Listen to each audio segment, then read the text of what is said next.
Cinema കണ്ടു തീരുമ്പോൾ കണ്ണ് നനയുന്നത് അത്ര അപൂർവമായ കാര്യമൊന്നുമല്ല. പക്ഷെ ആ സിനിമ കഴിഞ്ഞിട്ടും നെഞ്ചിനുള്ളിലെ ഭാരം മാറാതെ തുടരുന്നുണ്ടെങ്കിൽ അതെല്ലാം ഇപ്പോഴും സംഭവിക്കുന്ന ഒന്നല്ല. The voice of Hind Rajab എന്ന സിനിമ അത്ര ഒരു സിനിമയാണ്. ഒരു യുദ്ധത്തിന്റെ കഥയല്ല, ഒരു രാഷ്ട്രീയ പ്രസ്താവനയുമല്ല, മറിച്ച് യുദ്ധത്തിന്റെയും രാഷ്ട്രീയത്തിന്റെയും ഇടയിൽ ഇല്ലാതാവുന്ന ഒരു കുഞ്ഞിന്റെ ശബ്ദമാണ്.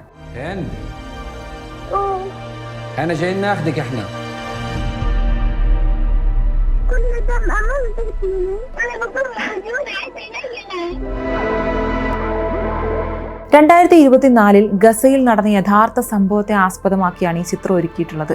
ഒരു കാറിനുള്ളിൽ കുടുങ്ങിപ്പോയ ചെറിയ പെൺകുട്ടിയായ ഹിന്ദ് രജബ് സഹായത്തിനായി നടത്തിയ ഒരു ഫോൺ വിളിയാണ് സിനിമയുടെ ഹൃദയം.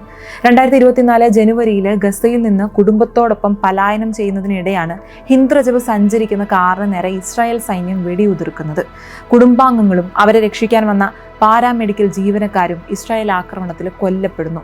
താൻ ഒറ്റയ്ക്കാണെന്നും തനിക്ക് ഭയമാവുന്നുവെന്നും പറഞ്ഞ് റെഡ് ക്രസന്റിന് ഹിന്ദ് നടത്തിയ ഫോൺ വിളിയാണ്, ആ ഫോൺ വിളിയെ ആസ്പദമാക്കിയാണ് ഹിന്ദ് രജബ് എന്ന സിനിമ വന്നിട്ടുള്ളത്.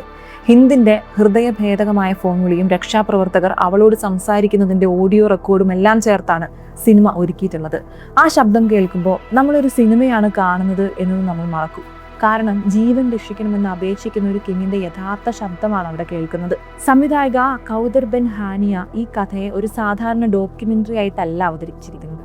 പകരം റെഡ് ക്രസന്റ് പ്രവർത്തകർ നടത്തിയ രക്ഷാപ്രവർത്തനങ്ങളും അവരുടെ നിസ്സഹായതയും ചേർത്ത് ഒരു ഹൃദയഭേദകമായ അനുഭവമാക്കി മാറ്റിയിരിക്കുക ഇവിടെ. സിനിമ മുന്നോട്ട് പോകുമ്പോൾ നമ്മളും ആ ഫോൺ കോളിന്റെ മറുവശത്തുണ്ടായിരുന്നു എന്ന് നമുക്ക് തോന്നിപ്പോകും. വലിയ ആക്ഷൻ രംഗങ്ങളില്ല, അമിതമായ പശ്ചാത്തല സംഗീതമില്ല, എന്നാൽ ഓരോ നിമിഷവും അസ്വസ്ഥതയും വേദനയും തോന്നിപ്പിക്കുന്ന സീനുകളുണ്ട്. യുദ്ധത്തിന്റെ നേട്ടങ്ങളല്ല, അതിലില്ലാതാവുന്ന ജീവന്റെ കണക്കാണ് ചിത്രം നമ്മെ ഓർമ്മിപ്പിക്കുന്നത്. The voice of Hind Rajab കാണുക എന്നത് ഒരു സിനിമ കാണുക എന്നത് മാത്രമല്ല, ലോകത്തിന്റെ മറ്റൊരു കോണിൽ നടന്ന ഒരു ദുരന്തത്തിന് സാക്ഷിയാവുക എന്നതുകൂടിയാണ്. ചില സിനിമകൾ പ്യുവർ എന്റർടൈൻമെന്റിന് മാത്രമുള്ളവയായിരിക്കും. ചില സിനിമകൾ നമ്മളെ വല്ലാതെ ചിന്തിപ്പിക്കും. എന്നാൽ വളരെ വിരളമായി മാത്രം ചില സിനിമകൾ നമ്മളെ നിശബ്ദരാക്കി കളയും, മരവിപ്പിച്ച് കളയും. അവസാന ടൈറ്റിൽ കാർഡ് വന്ന ശേഷവും മനസ്സിൽ നിന്ന് മായാതെ തുടരും ആ ശബ്ദം, ആ കുഞ്ഞിന്റെ ശബ്ദം.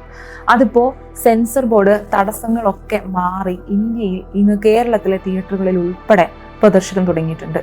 ഈ വർഷം മാർച്ച് മാസത്തിൽ ഇന്ത്യയിൽ റിലീസ് ചെയ്യാനായിരുന്നു പദ്ധതിയിട്ടിരുന്നത്. എന്നാൽ ഇന്ത്യയും ഇസ്രായേലും തമ്മിലുള്ള നയതന്ത്ര ബന്ധത്തെ ബാധിക്കുമെന്ന ആശങ്ക പ്രകടിപ്പിച്ചിട്ടായിരുന്നു central board of film certification ആദ്യം ഇതിന്റെ അനുമതി നിഷേധിച്ചിരുന്നത്. വലിയ പ്രതിഷേധങ്ങൾക്കും നിയമപരമായ പല പോരാട്ടങ്ങൾക്കുമൊക്കെ ഒടുവിലാണ് വെട്ടൊന്നും കൂടാതെ ഇന്ത്യയിൽ ചിത്രത്തിന് സർട്ടിഫിക്കേഷൻ ലഭിച്ചിരിക്കുന്നത്.